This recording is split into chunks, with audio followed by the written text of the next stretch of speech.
नमस्कार दोस्तों, मैं डॉक्टर हेमचंद पांडे आज आपको शिक्षा और मूल्य शिक्षा के बारे में बताऊंगा। एजुकेशन एंड वैल्यू एजुकेशन, जिसमें हम मूल्यों के अर्थ और एवं परिभाषा को समझेंगे। Meaning and definition of values के बारे में, जिसमें हम मूल्यों का यदि हम शाब्दिक अर्थ देखें तो कहीं न कहीं उपयोगिता और वांछनीयता और महत्व के बारे में जान सकते हैं।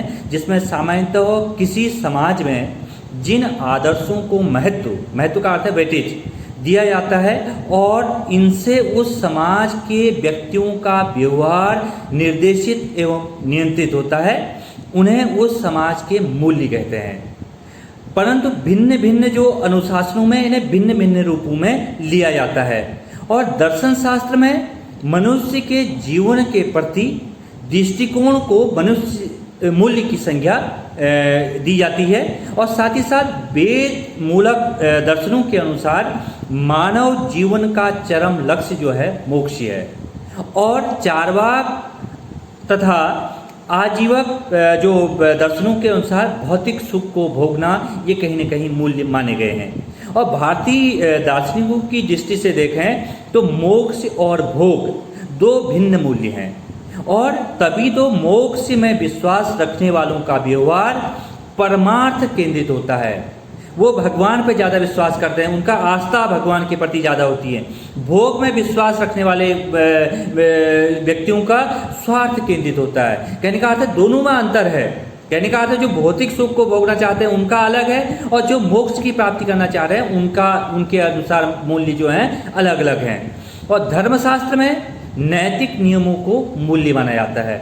हम इसलिए भी ये कहना चाह रहे हैं कि प्रत्येक धर्म के कुछ न कुछ क्या होते हैं, नैतिक नियम होते हैं, और मनुष्य को उनका पालन जीवन के प्रत्येक क्षेत्र में करना होता है। क्योंकि तभी तो धर्म अपने आप में स्टेबल रहेगा, उसके कुछ नियम होंगे, उनके कुछ अनुशासन और नियंत्रित करने के और निर्देशित करने के जो भी मूल्य बने होंगे, उन मूल्यों के अनुसार ही मनुष्य को व्यवहार करना होगा।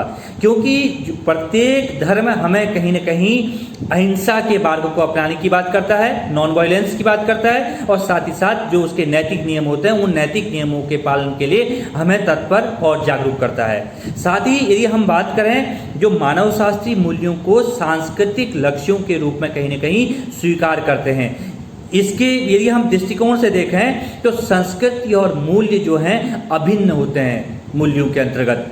जिसमें हम ये माने कोई संस्कृति अपनी मूल्यों से ही पहचानी जाती है। संस्कृति की पहचान जो है वो कहीं न कहीं मूल्य हैं। और साथ ही यदि हम उदाहरण रूप में देखें, इसमें यदि हिंदू संस्कृति के अकॉर्डिंग देखें, जहाँ पर 4 पुरुषार्थ के बारे में बात की गई है, धर्म, अर्थ, काम और मोक्ष।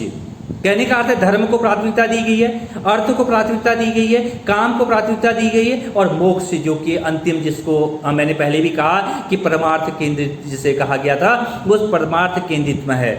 और उसके अलावा यदि हम बात करें हिंदू धर्म के अकॉर्डिंग तो वहाँ पर 5 महाव्रतों के बारे में बात की गई है, जिसमें सत्य है, अहिंसा है, अस्तेय है, अपरिग्रह है और ब्रह्मचर्य है। ये 5 प्रकार के कहीं न कहीं महाव्रतों के बारे में हिंदू धर्म में कहा गया है। और इसी रूप में यदि हम देखें तो कहीं न कहीं ये सारे के सारे धर्मशास्त्र मानव को एक नैतिक मूल्यों से अवगत कराते हैं। नैतिक मूल्यों के अनुसार जीवन जीने के लिए कहीं न कहीं उसको प्रेरित और जागरूक करते हैं।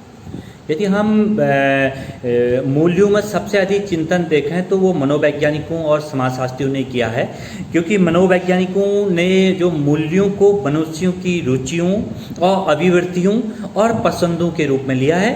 और यदि हम फ्रेंक महोदय के अकॉर्डिंग देखें तो उनने कहा था, हम जिन मापदंडों को पसंद करते हैं और महत्व देते हैं और जिनके आधार पर हम अपना व्यवहार निश्चित करते हैं, वे ही हमारे लिए मूल्य होते हैं। अर्थात कहने का अर्थ है कि मूल्य मानक रूपी मानदंड है और जिनके आधार पर मनुष्य अपने सामने उपस्थित क्रिया विकल्पों में से चयन करने में प्रभावित होते हैं। कहने का अर्थ यह है कि values are normative standards by which human being are influenced in their choice among the alternative courses of action which they perceive। कहने का अर्थ यह है कि जो मानव के द्वारा, जो मानव के महत्व के लिए है, जो उसकी रुचियों के अकॉर्डिंग है, जो उसकी अभिवृत्तियों के अकॉर्डिंग है, जो उसकी पसंद के अकॉर्डिंग है, वो कहीं न कहीं का अर्थ है वो समाज के लिए बनाए हुए मूल्य ही हैं। और साथ ही साथ जो फ्लिंक महोदय एक एग्जाम्पल के द्वारा यदि समझाते हैं इसको, वो कहते हैं कि एक बार एक जापानी स्कूल के बच्चे से प्रश्न किया गया कि शत्रु तुम्हारे राष्ट्रीय ध्वज और धर्म पताका दोनों पर एक साथ आक्रमण करता है तो तुम पहले किसकी रक्षा करोगे। तो उसका जो जिस बच्चे से क्वेश्चन किया जाता है तो उस बच्चे का स्पष्ट उत्तर होता है कि पहले राष्ट्रीय ध्वज की। इसका अर्थ है कि साफ जाहिर हो जाता है कि कहने का अर्थ है कि उसके मापदंड में, जो उसने मानदंड बना रखा है, उसमें कहीं न कहीं राष्ट्र धर्म सबसे ऊपर है। इसलिए वो सबसे पहले क्या करता है कि राष्ट्र के सुरक्षा के बारे में बात करता है। कहने का अर्थ है उसके लिए क्या है, राष्ट्र सर्वोपरि है। राष्ट्र धर्म क्या है, सबसे बड़ा धर्म है, और राष्ट्र के जो मूल्य हैं वो सबसे महत्वपूर्ण है। इसका अर्थ है कि जो विश्वास, जो समाज के विश्वास, आदर्श, सिद्धांत और जो सामाजिक मानदंड, ये कहने का अर्थ है ये कहीं न कहीं समाजशास्त्रियों के अनुसार समाज को जोड़ने में बहुत महत्वपूर्ण होते हैं। और यदि हम इसमें देखें इनकी दृष्टि से, कहने का अर्थ है कहीं न कहीं समाज में कहीं न कहीं विश्वास होता है, समाज में कुछ आदर्श होते हैं, समाज में कुछ सिद्धांत होते हैं, समाज में कुछ व्यवहार होते हैं और समाज में कुछ मानदंड होते हैं। उनके अनुसार ही समाज के क्या होते हैं, मूल्य निर्धारित होते हैं। इसका अर्थ है कि मनुष्य को अपनी जो भी आवश्यकताएं होती हैं, उन आवश्यकताओं की पूर्ति के लिए या उन जो भी उसको लक्ष्य निर्धारित किया जाता है, उन लक्ष्यों को पूर्ति के लिए कहीं न कहीं उन आदर्शों को, उन सिद्धांतों को, उन नियमों को, उन मानदंडों को मानना अत्यंत ही आवश्यक होता है। क्योंकि उन नियमों, आदर्शों और उनको समाज के द्वारा जो बनाए हुए सिद्धांत हैं उनके अनुसार ही कहने का अर्थ है कि प्रत्येक मानव को जीवन जीने के लिए प्रेरित किया जाता है। और समाजशास्त्री ये भी मानते हैं कि कहने का अर्थ है कहीं न कहीं समाज में विश्वास होता है, आदर्श होता है, सिद्धांत होते हैं और समाज के कहीं न कहीं मानदंड होते हैं, और समाज में कहीं न कहीं बने हुए जो नियम होते हैं उन नियमों के तहत ही मनुष्य को कार्य करना होता है। अब यहाँ पर बात करते हैं भारतीय समाजशास्त्री राधाकृष्णन के अनुसार। राधाकृष्णन जी कहते हैं कि मूल्य समाज द्वारा स्वीकृत उन इच्छाओं और लक्ष्यों के रूप में परिभाषित किया जा सकते हैं जिन्हें अनुबंध या अधिगम या समाजीकरण की प्रक्रिया द्वारा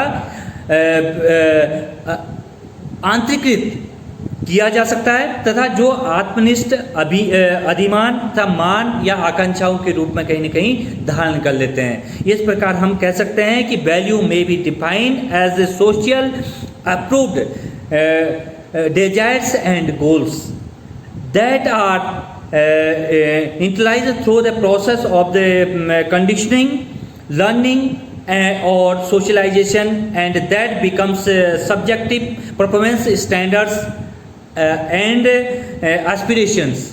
इस प्रकार हम कह सकते हैं राधाकृष्ण मुखर्जी के अनुसार कि अनुबंध, अधिगम अथवा समाजीकरण की प्रक्रिया द्वारा जो सीखे जाते हैं, साथ ही साथ मनुष्य द्वारा जो अपने अंतःकरण में धारण किए जाते हैं, और साथ ही साथ मनुष्य जो करता है कि प्रत्येक मनुष्य अपने इच्छा अनुसार इनको वेटेज देता है, इन मूल्यों को महत्व देता है। राधाकृष्ण मुखर्जी ये भी कहते हैं कि प्रत्येक व्यक्ति अपने अनुसार उन नियमों को स्वीकार करता है, उन नियमों के अनुसार अपने अनुबंध बनाता है, उनके अनुसार अधिगम करता है, उनके अनुसार अपनी समाजीकरण की प्रक्रिया को करता है और साथ ही साथ उनको ग्रहण करता है। इस प्रकार हम कह सकते हैं कि हम दार्शनिकों के अनुसार, धर्मशास्त्रियों के अनुसार, मानव शास्त्रियों के अनुसार तथा मनोवैज्ञानिकों के अनुसार तथा समाजशास्त्रियों के अनुसार इस मूल्यों की अलग अलग दृष्टिकोण निर्धारित किए गए हैं। हम कह सकते हैं कि हर समाज की अपनी एक संस्कृति होती है और साथ ही साथ उसमें कुछ विश्वास होते हैं, कुछ आदर्श होते हैं, कुछ उसमें सिद्धांत होते हैं, कुछ नैतिक नियम होते हैं, कुछ व्यवहार मानदंड होते हैं। इनके अनुसार ही समाज में व्यक्ति को अपनी पसंद के अनुसार उनको महत्व देते हैं और इस महत्व के आधार पर वो अपने व्यवहार को निर्देशित करते हैं और नियंत्रित करते हैं। और साथ ही साथ इस प्रकार हम किसी समाज के विश्वास, आदर्श, सिद्धांत, नैतिक नियम और व्यवहार मानदंड अपने में मूल्य नहीं होते, अपितु जब उन्हें समाज के व्यक्तियों द्वारा महत्व प्रदान किया जाता है तो वो कहने का अर्थ है व्यक्तियों का व्यवहार निर्देशित करता है और नियंत्रित करता है, और वो तब उसके लिए वो मूल्य होते हैं। इस प्रकार हम ये कह सकते हैं कि हम यदि इन सभी परिभाषाओं के रूप में देखें, निष्कर्ष रूप में हम ये कह सकते हैं किसी समाज के वे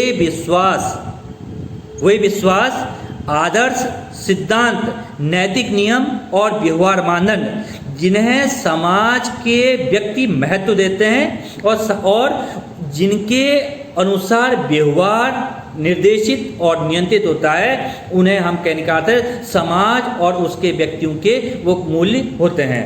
इस प्रकार हम कह सकते हैं कि समाज ने जो हमें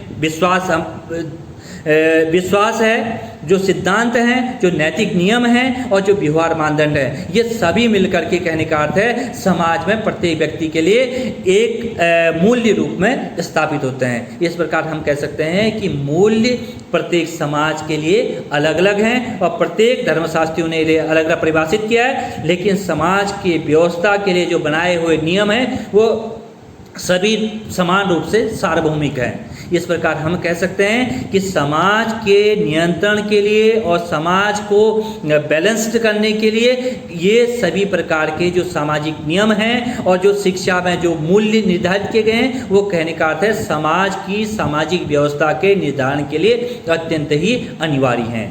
धन्यवाद।